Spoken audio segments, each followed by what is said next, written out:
आपकी আদালতে টিম ইন্ডিয়ার ওপেনিং ব্যাটসম্যান শিখর ধাওয়ানের ওপর অভিযোগ হলো যে ইনি খুবই দুষ্টু। শিখর, আমি শুনেছি যে আপনি ছোটবেলায় লোকেদের লেটার বক্সে বোম লাগিয়ে আসতেন। হ্যাঁ, ঠিকই বলেছেন, একদমই। যখন ছোটবেলায় দিওয়ালির সময়, তখন এটা একটা খেলা ছিল আমার কাছে যে অ্যাটম বম নিয়ে যাওয়া আর লেটার বক্সে ঢুকে সমস্ত লেটার বক্স উড়িয়ে দিতাম আমি। তারপর আর কি যেন বলে, অনেকবার এরকমও হতো যে লোকজনদের লেটার ছিঁড়ে নর্দমায় ফেলে দিতাম, আর তারপরে বাড়িতে পালিয়ে আসতাম। তারপর ওরা বাড়িতে এসে জিজ্ঞেস করতো কোথায় ফেলেছি আমি। তারপর আমি লাইট নিয়ে গিয়ে দেখাতাম এখানে ফেলেছি, বের করে নাও। তো এইসব আমি করতাম। তাহলে পিটুনিও খেতেন নিশ্চয়? একদমই, প্রচুর পিটুনি খেতাম আমি। আর ওই টাইমে ওই সময়ে প্রায় সবাইকেই পিটুনি খেতে হতো। আমি সবসময় খেলাধুলা করতাম আর পড়াশোনা কম করতাম, তাই ওই কারণে আমি প্রচুর পিটুনি খেতাম, আর এইসব বদমাইশি করার জন্য। তখন বাবা বলতেন পড়াশোনা করো? হ্যাঁ, ঠিক বলতেন। আমার বাবা সবসময় এটাই চাইতেন যে আমি পড়াশোনা করি আর ভালো করে পড়াশোনা করি। কিন্তু পড়াশোনাটা আমি ভালো বুঝতাম না।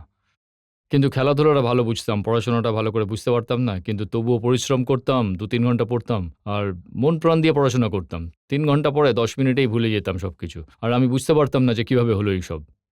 আমি শুনেছি যে যখন মা বাইরে যেতেন তখন আপনাকে লক করে চলে যেতেন বাড়িতে, কোনো দুষ্টুমি যাতে না করেন। হ্যাঁ, ঠিক বলেছেন। যেমন যখন মা কখনো জিনিসপত্র আনতে যেত, আমরা যখন ছোট ছিলাম, আমার ২টো দিদি আর আমি সবথেকে ছোট, তাই লক করে চলে যেত। কাছেই রাস্তার ওপারে কিছু জিনিসপত্র আনতে যেতেন। আর একবার আমার বন্ধুরা এসে পড়েছিল যে খেলতে যাবে দুপুরবেলা। তখন আমাকে বলল যে ব্যাট দিয়ে দে আমাকে। তখন আমি দড়ি বেঁধে, ওড়না দিয়ে বেঁধে ব্যাটটাকে নিচে নামিয়ে দিলাম। এবার ব্যাটটা দেওয়াতে আমার তো ইচ্ছে হচ্ছে যে আমিও খেলবো। তখন আমি দিদিদের বললাম যে তোমরা ওড়নাটা ধরো, আমি নিচে যাচ্ছি। ফার্স্ট ফ্লোরে থাকতাম ওই সময়।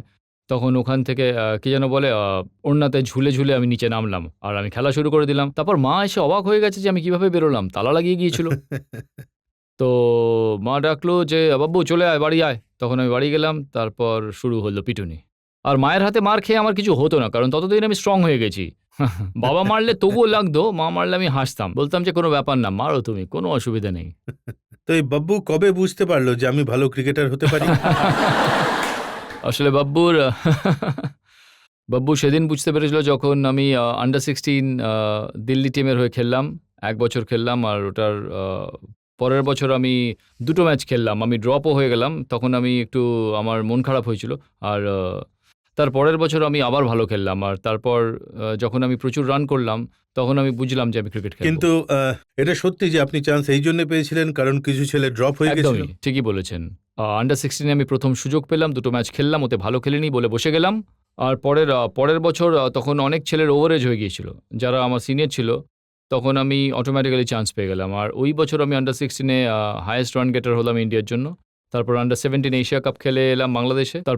তারপর থেকেই আমার জায়গাটা পাকা হয়ে গেল স্টেট লেভেলের টিমে। আর আপনি টেস্টেও তখনই সুযোগ পেলেন যখন বীরেন্দ্র সেহবাগ রেস্ট নেওয়ার সিদ্ধান্ত নিলেন, একটা জায়গা খালি ছিল সেখানেই। হ্যাঁ, ঠিকই। টেস্ট ম্যাচে সালটা হচ্ছে ওই ২০১৩ ফেব্রুয়ারিতে বীরু ভাই খেলছিলেন। তারপর ওটার না, উনি ২টো ম্যাচ খেলেন। তারপরে ৩ নম্বর ম্যাচে উনি হয়তো ছিলেন না। তাই তখন আমি সুযোগ পেলাম ওখানে।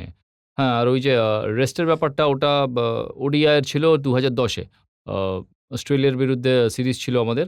তখন ওটাতে বীরু ভাই, গৌতী ভাই খেলেননি। তখন আমি ওখানে সুযোগ পেয়েছিলাম। তখন উনি ওটাতে রেস্ট নিয়েছিলেন। ওয়ানডেতে, হ্যাঁ ঠিক, ওয়ানডেতে একদমই। আর এটা সেই ওয়ানডে যেখানে আপনার ডেবিউ হয়েছিল আর আপনি ভালো রান করেছিলেন? না, ওয়ানডেতে ডেবিউ হয়েছিল আর আমি 0-তে আউট হয়ে গিয়েছিলাম। আর আমি যখন আউট হলাম, তো আ আমি হাসতে, হাসতে ফেরত যাচ্ছিলাম আর আমি ভাবলাম যে এটা করব, ১০০ করব আর 0। তাই তখন আমি হাসতে, হাসতে ফিরে গেলাম। আর ওই সিরিজে এটাও হয়েছিল যে যখন আমার ডেবিউর ১ম ম্যাচ ছিল, ডেবিউ ছিল, তাই আর পরের দিনই ম্যাচ ছিল। আমি রাতে গড়াগড়ি খাচ্ছি, কারণ স্বপ্ন ছিল ভারতের জন্য খেলবো, সেটা হতে চলেছে। আ তাই আমার একেবারে ঘুম আসছিল না। গোটা রাত ঘুমোতে পারিনি। এদিকে গোটা রাত ঘুমোইনি বলে আমার টেনশন যে পরের দিন এনার্জি কী করে থাকবে। গোটা রাত ঘুমোইনি আমি। আ তাই তখন কি যেন, সকালে উঠে দেখি বৃষ্টি পড়ছে। ম্যাচ কল্ড অফ হয়ে গেছে। আমি বললাম, বাহ! ঘুমোলামও না, ম্যাচটাও হলো না। পরের বার আমি পরের ম্যাচটা খেললাম আর আমি বললাম, ভাই স্লিপিং পিল দিয়ে দাও। আমি কমপক্ষে ৮ ঘন্টা তো ঘুমোই। তো তাহলে তো এর মানে হচ্ছে প্রথম ম্যাচ যখন খেলছিলেন তখন দুষ্টুমি ছিল না, নার্ভাসনেস ছিল। ঠিক ঠিক বলেছেন।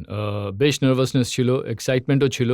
আর দুষ্টুমি তো ওই সময় মাথাতেও আসছিল না। সেই সময় এই দুটো জিনিসই মাথায় ঘুরছিল, বুকটা ধড়ফড় করছিল। কিন্তু যেই ভালো খেলতে শুরু করলেন আবার দুষ্টুমি শুরু করে দিলেন। হ্যাঁ, হ্যাঁ, হ্যাঁ, ঠিক ধরেছেন। ওটা আমার ওটা তো আমার আত্মার ধর্ম। আমার ক্যারেক্টার তো ওটাই। তাই আমি প্রথম থেকেই দুষ্টু ছিলাম। কিন্তু দুষ্টুমি হ্যাঁ, আর হ্যাঁ, বাব্বু একদম। বাব্বু গব্বর সিং হয়ে গেল। একদমই তাই। গব্বর ক্রিকেটের জগতে আমাকে গব্বরই বলা হয়। আর শিখার বলে আমাকে কমলকি ডাকেন। গব্বর নামেই চেনে। স্টেডিয়ামে গেলেই ডাকে। তো এটা শুরু হয়েছিল যখন আমি রঞ্জি ট্রফি খেলছিলাম দিল্লির জন্য। তাই সিলি পয়েন্টে দাঁড়িয়েছিলাম। হয়টা কি অন্য টিম যখন পার্টনারশিপ গড়ে ফেলে তখন সবাই শান্ত হয়ে পড়ে। তাই সবাইকে এক্সাইট করার জন্য বহুত ই আরানা হ্যাঁ সুয়ার কে বাচ্চো এত জোরে চেঁচালাম যে আম্পায়ার কী বা বলবে। আমি তো কাউকে গালবন্ধ করিনি। তাই সবাই হাসাহাসি শুরু করলো। তারপর আমার কোচ বিজয় দাহিয়া উনি তখন ওই নামটা দেয় গব্বর। তাই ওখান থেকেই সেই নামটা ফেমাস হয়ে গিয়েছিল। তখন শোলের ডায়লগগুলো ওখানে প্লেয়ারদের হ্যাঁ, শোনাতেন। তখন শোলের ডায়ালগ বা অন্য কিছু যদি সিচুয়েশন বদলাতে হয়, হাসাতে হয় কাউকে তখন ওটা আমি করে থাকি। আর এখন দেখা যায় যখন আপনি ক্যাচ নিয়ে ফেলেন তখন একটা অ্যাকশন সবাই দেখে, এরকম হাত দিয়ে মেরে কাবাডির হ্যাঁ, মতো। হ্যাঁ, ঠিকই। হ্যাঁ, একদম। আ ওটা আমি একদম মন থেকে করি আর মানে ওটা করে আমার মধ্যে বেশ একটা পুরুষ ফিল হয়। মানে থাইয়ের ওপর মারার পর।